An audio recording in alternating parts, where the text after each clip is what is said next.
Hello everyone, welcome to our YouTube channel science verse. और स्वागत है आप लोगों का लाइफ प्रोसेसेस के 4th पार्ट में। जैसा कि आपको पता है कि हम एक सीरीज चला रहे हैं एनसीईआरटी बेस्ड, ठीक है, जिसमें हम लोग 10 या 15 मिनट का सेशन रखते हैं और फिर हम आपको टाइम ड्यूरेशन कुछ देते हैं ताकि आप उसको रिवाइज कर पाएँ और फिर हम नेक्स्ट डे दूसरा पार्ट लेके आते हैं, ठीक है। तो जो हम आपको ड्यूरेशन देते हैं उसका खास ख्याल रखिएगा और ज़रूर रिवाइज करिएगा, क्योंकि अगर आप रिवाइज नहीं करेंगे तो पीछे का भूल जाएंगे और फिर आगे का कुछ पढ़ने का फ़ायदा नहीं है, ठीक है। तो कॉपी, पेन और हाँ, एनसीईआरटी बुक ज़रूर लेके बैठिएगा ताकि जो आपको इम्पोर्टेंट लगे उसको अंडरलाइन करते चलेगा और फिर बाद में अपने नोट्स में अगर आप चाहें तो ऐड कर सकते हैं, ठीक है। चलिए शुरू करते हैं। तो पिछली वीडियो में हम लोग ने ऑटोट्रॉपिक न्यूट्रिशन जो था वो पूरा कर लिया था। Now from this video we are going to start heterotrophic nutrition, ठीक है। चलिए स्टार्ट करते हैं। Heterotrophic nutrition, each organism is adapted to its environment. The form of nutrition differ depending on the type and availability of material as well as how it is obtained by the organism, ठीक है। तो इसका मतलब हुआ कि हर organism जो होता है डिफरेंट इन्वायरमेंट में अडेप्टेड होता है, ठीक है। जिस हिसाब से इन्वायरमेंट उस हिसाब से ऑर्गेनिज्म और वैसा उसका न्यूट्रिशन फॉर द और न्यूट्रिशन जो होता है वो दो चीज़ों पे डिपेंड करता है। वो फर्स्ट हुआ टाइप और अवेलेबिलिटी ऑफ फूड, किस तरीके का फूड उस इन्वायरमेंट में या उस इकोसिस्टम में मिलता है और किस तरीके की अवेलेबिलिटी है, कम है ज़्यादा है, उस पर भी डिपेंड करता है। और ऐसे भी डिपेंड करता है कि ऑर्गेनिज्म किस तरीके से वो न्यूट्रिशन ऑब्टेन कर रहा है, मतलब किस तरीके से वो न्यूट्रिशन के पास या उस फूड के पास पहुंच पा रहा है, ठीक है। जैसे कि एग्जाम्पल में दिया हुआ है, सोर्स इज स्टेशनरी। दो तरह के होते हैं, एक स्टेशनरी सोर्स जैसे कि ग्रासेस हो गया और एक हो गया मोबाइल सोर्स जैसे कि डियर। तो काऊ जो है वो स्टेशनरी सोर्स पे फीड करती है, तो मतलब उसका जो न्यूट्रिशन हुआ वो स्टेशनरी हुआ। और जो लॉयन होता है वो उसका जो न्यूट्रिशन, जैसे डियर हुआ ना, तो उसको पहले भाग के उसके पीछे, डियर के पीछे उसको पकड़ना पड़ता है, तो उसका जो न्यूट्रिशन हुआ वो मोबाइल हुआ। तो वैसे ही आगे लिखा है, allow for differences is in how the food is accessed and what is the nutritive apparatus used by a cow or loin। तो इसका मतलब ये भी है कि अलग अलग तरीके के न्यूट्रिशन के लिए अलग अलग तरीके के डाइजेशन वाले अपरेटस भी होते हैं। जो डाइजेशन है वो हमारा वो एक तरीके का अपरेटस ही तो है। तो वैसे ही डिफरेंट ऑर्गेनिजम्स में डिफरेंट न्यूट्रिशन होता है और उसी हिसाब से उनका डाइजेस्टिव सिस्टम होता है। There is a range of strategies by which the food is taken in and used by the organism। मतलब डिफरेंट तरह की स्ट्रेटजीज होती हैं किस तरीके से ऑर्गेनिजम्स फूड लेते हैं और किस तरीके से उसको डाइजेस्ट करते हैं और फिर उसका यूज़ करते हैं, ठीक है। तो फर्स्ट आता है, इसमें आप लिख लीजिए कि न्यूट्रिशन में हम लोग क्या पढ़ने वाले हैं। पहला हम पढ़ेंगे सैप्रोफैटिक न्यूट्रिशन, ठीक है। फिर दूसरा हम पढ़ेंगे होलोजोइक न्यूट्रिशन। फिर हम लोग पढ़ेंगे पैरासिटिक न्यूट्रिशन, ठीक है। तो यहाँ हम 3 तरीके के न्यूट्रिशन के बारे में पढ़ने जा रहे हैं, सैप्रोफैटिक न्यूट्रिशन, होलोजोइक न्यूट्रिशन और पैरासिटिक न्यूट्रिशन। सैप्रोफैटिक न्यूट्रिशन में क्या होता है, ऑर्गेनिज्म जो होता है वो अपना जो फूड होता है उसको पहले डाइजेस्ट करता है और फिर उसको खाता है, ठीक है। और होलोजोइक में क्या होता है कि पहले इनटेक करता है फूड की, फिर उसको डाइजेस्ट करके यूज़ करता है। और पैरासिटिक में क्या होता है कि एनिमल्स और प्लांट्स जो होते हैं उन पे ये फीड करते हैं विदाउट किलिंग देम। जैसे कि अगर हम लोग क्या है, किसी चीज़ की सब्जी बनती है या तो हम लोग प्लांट्स ही यूज़ करते हैं ना मोस्टली, तो हम पहले प्लांट को मारते हैं, फिर मतलब उसको कुक करना उसको मारने के बराबर ही, ठीक है, उसको मार ही रहे हैं हम। वैसे ही एनिमल्स जो खाते हैं वो एनिमल को पहले मारते हैं, फिर उसके बाद उसको खाते हैं। लेकिन पैरासाइट्स क्या होते हैं, वो बिना मारे ही एनिमल्स को उन पर फीड करते हैं। ठीक है, तो अब हम आगे पढ़ते हैं। Some organisms break down the food material outside the body and then absorb it. जैसे कि मैंने बताया था सेप्रोफेटिक न्यूट्रिशन, पहले डाइजेशन करते हैं फिर उसके बाद एब्जॉर्प्शन मतलब फिर इनटेक करते हैं। इसका एग्जाम्पल हो गया फंजाई, जिसमें आता है ब्रेड मोल्ड, ईस्ट और मशरूम, ये 3 आते हैं। ठीक है,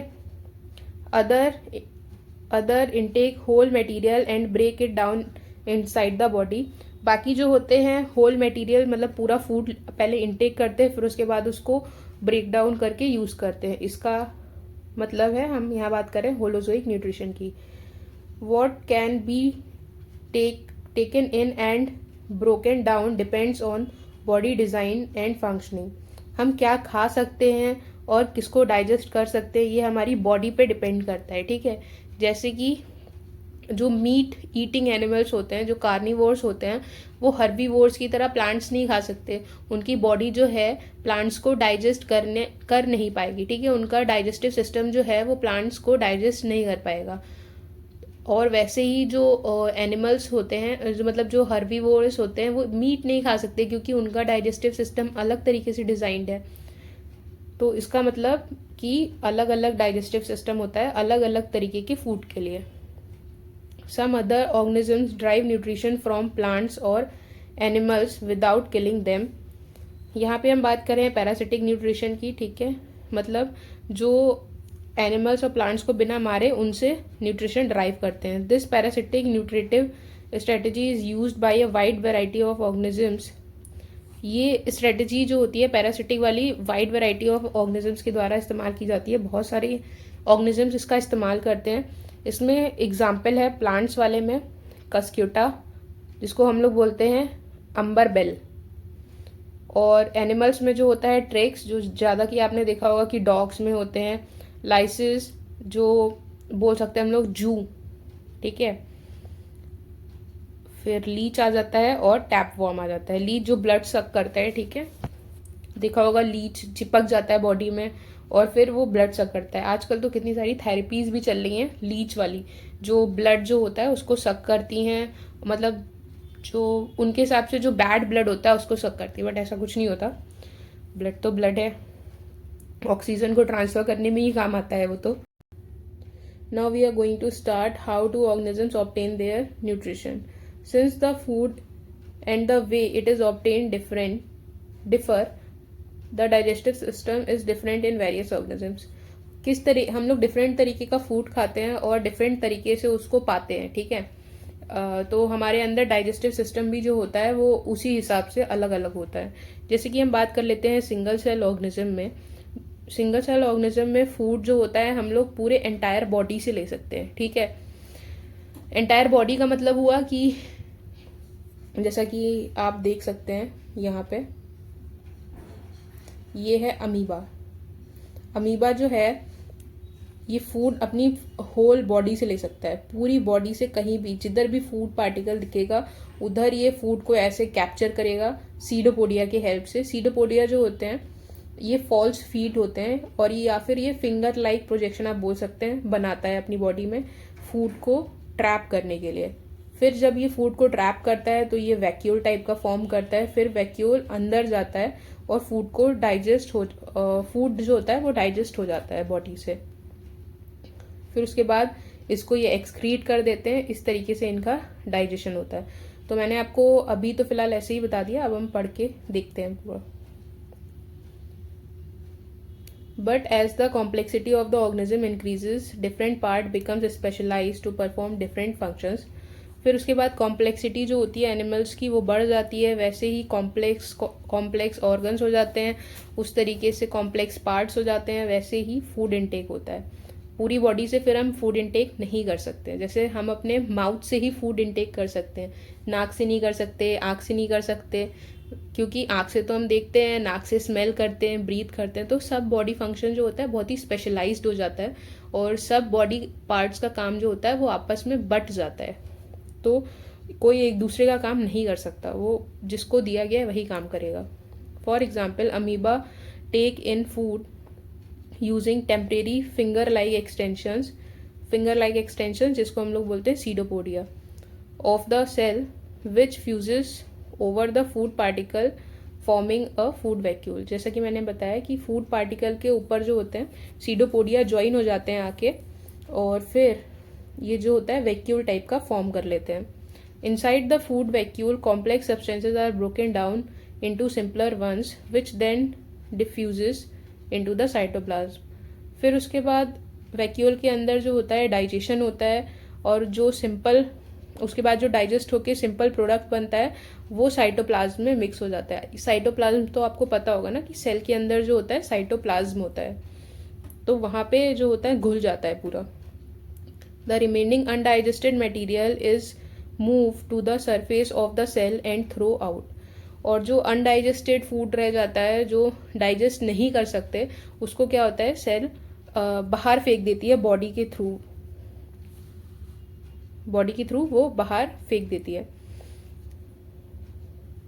in paramecium which is also a unicellular organism the cell has a definite shape and food intake in at a specific spot. अब ऐसे ही जो हम लोग पहले बात कर रहे थे अमीबा की, अमीबा का जो होता है डेफिनेट शेप और स्ट्रक्चर नहीं होता, इसीलिए ये फॉल्स फीड फॉर्म करता है। लेकिन जो पैरामीशियम होता है ये भी एक सिंगल सेल्ड ऑर्गेनिज्म होता है, लेकिन इसमें जो होता है एक पर्टिकुलर जगह होती है जहाँ से फूड का इंटेक होता है, और इसका जो स्ट्रक्चर है वो शेप और साइज जो होता है वो सेम रहता है। ये अमीबा की तरह ये शेप और साइज चेंज नहीं होता है ऐसा। इसका मैं आपको दिखाती हूँ किस तरीके का होता है। इस तरीके का कुछ होता है, ठीक है। और यहाँ पे जो होता है वो होल होता है जिससे फूड अंदर जाता है, और ऐसा सीलिया इनमें प्रेजेंट होता है, और एक वैक्यूल भी प्रेजेंट होता है, ठीक है, जिससे फूड जाएगा उसके बाद वैक्यूल में ही तो डाइजेस्ट होता है। तो हमने पढ़ा कि शेप और साइज जो होता है वो डेफिनेट रहता है। फूड इनटेक के लिए स्पेशल स्पॉट होता है जो ये रहा। Find food is moved to the spot by the movement of cilia which covers the entire surface of the cell. तो ये जो सीलिया जो है ये मूव करता है फूड को ये होल की तरफ, और फिर जैसे ही होल की तरफ ये पहुंचता है फूड तो इनटेक हो जाता है, फिर वैक्यूल में जाता है, वहाँ पे डाइजेशन होता है, और जो डाइजेस्टेड फूड होता है वो तो साइटोप्लाज्म में चला जाता है, और जो अनडाइजेस्टेड फूड होता है वो फिर बॉडी से बाहर फेंक दिया जाता है। कैसे बाहर फेंका जाता है ये भी देख लीजिए कि ये जो वैक्यूल है ये डाइजेस्ट हुआ फूड ये यहाँ से ज्वाइन हो जाएगा और फिर यहाँ से ये जो है बाहर कर देगा।